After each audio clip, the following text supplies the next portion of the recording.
tous, heureux de vous retrouver pour quelques nouvelles, quelques informations concernant ce week-end des 28 et 29 novembre, qui est aussi le week-end d'entrée dans le temps de l'Avent.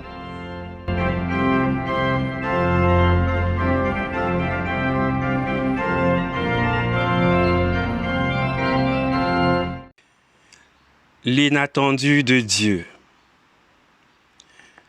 Une nouvelle année liturgique commence aujourd'hui. Ce temps de l'Avent nous invite à nous mettre en marche.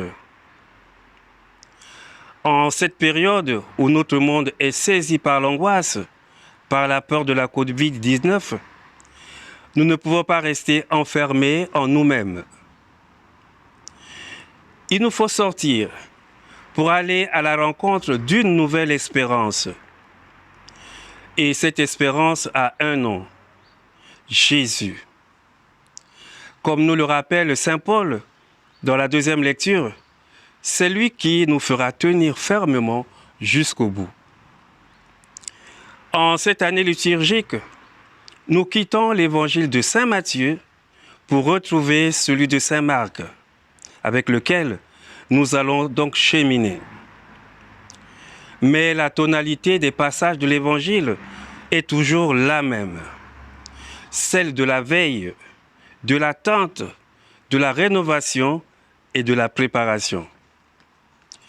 Il est venu, il vient, il reviendra. Telles sont les trois certitudes que nous retrouvons dans toutes les liturgies de ce temps de l'Avent.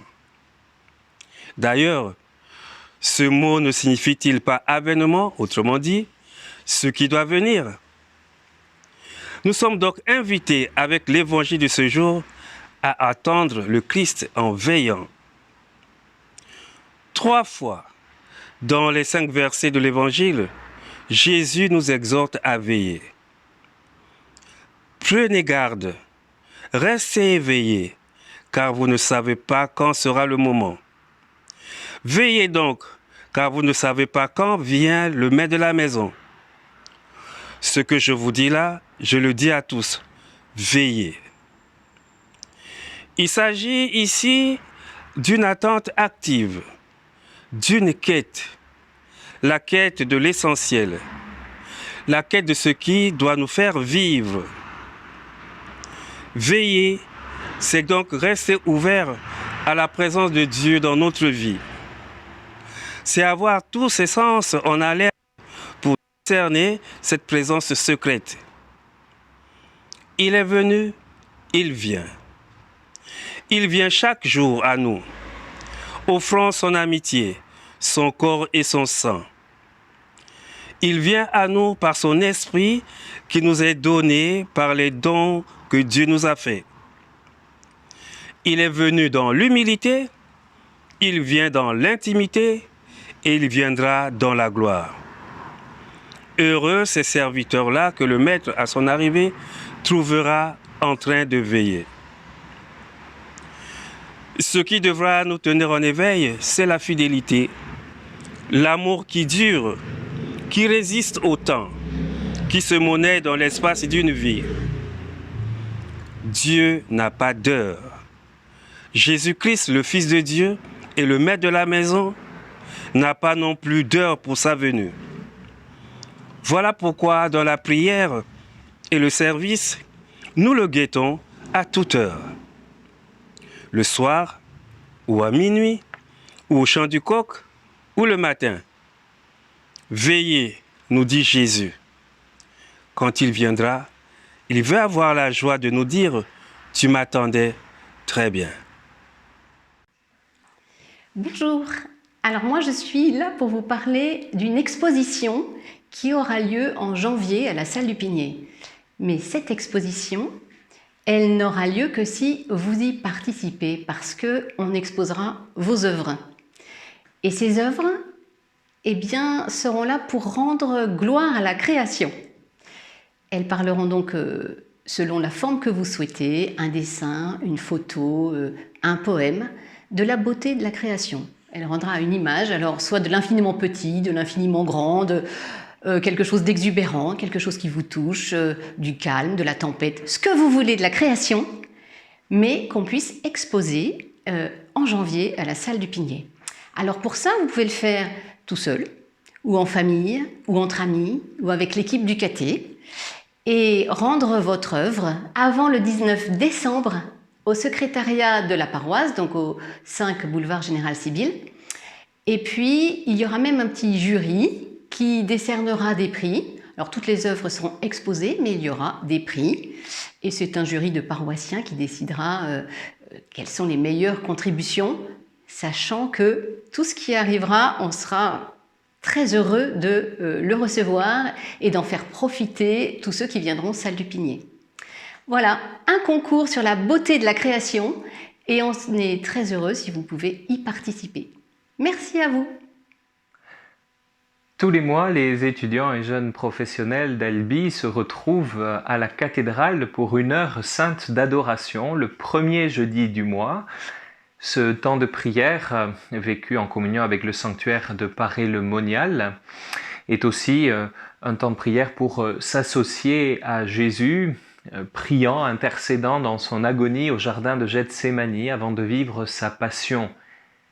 C'est l'occasion pour nous de porter dans la prière devant le Saint-Sacrement toutes les souffrances du monde, toutes les peines de ceux qui sont dans la détresse, en communion donc avec Jésus.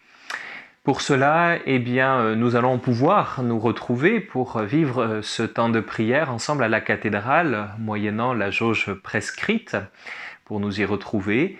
Et nous le vivrons jeudi 3 décembre à 19 h, juste après la messe paroissiale à la cathédrale.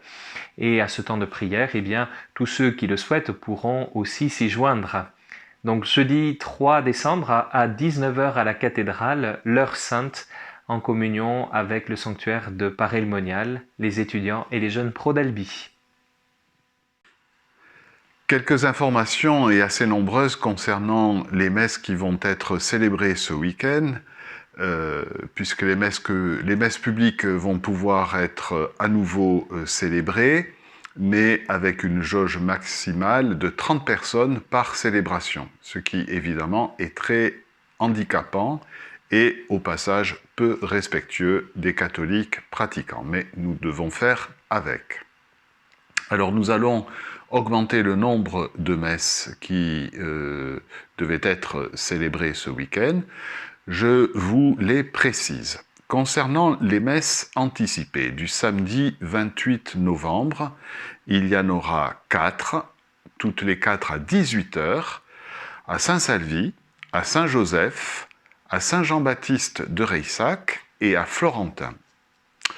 Concernant maintenant les messes qui seront célébrées dimanche, à 9 h à Saint-Salvi, à 9 h 30 à l'église de Cressens de Puy-Gouzon, à 10 h 30 à la cathédrale, à Saint-Salvi, à Saint-Joseph et à Saint-Martin.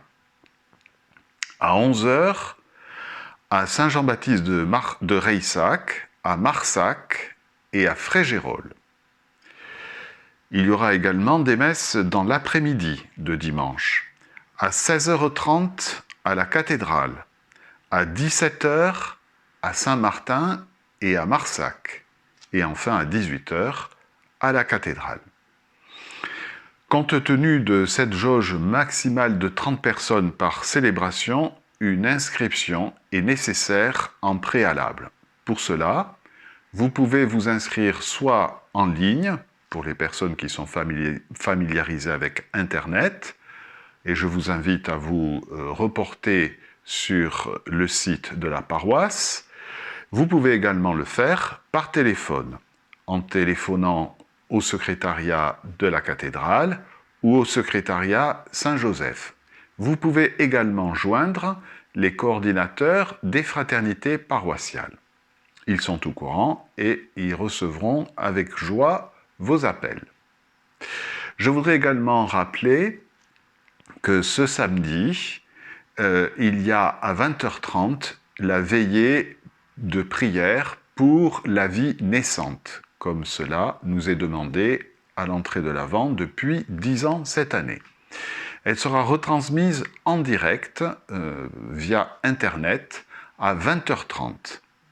Vous pourrez également trouver le lien sur le site de la paroisse. Je voudrais préciser également que la messe sera retransmise en direct à 10h30 depuis la cathédrale. Nous avons voulu maintenir cette retransmission en direct ce week-end pour permettre vraiment à tous de suivre la messe. Nous pensons en particulier aux personnes qui ne peuvent pas se déplacer et aussi aux personnes qui n'auront pas pu participer physiquement en présentiel à l'une ou l'autre des messes qui vous sont proposées.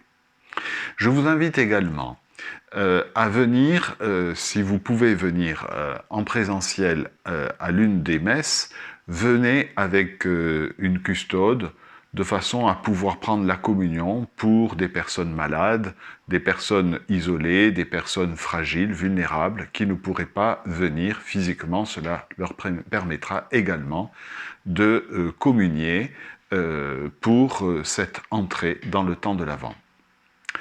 Voilà, nous sommes obligés de composer avec les difficultés de l'époque. C'est un temps difficile qui nous demande de nous adapter, beaucoup d'humilité, mais gardons quand même l'espérance. Je vous souhaite à tous un bon week-end, une bonne semaine et à bientôt de vous revoir.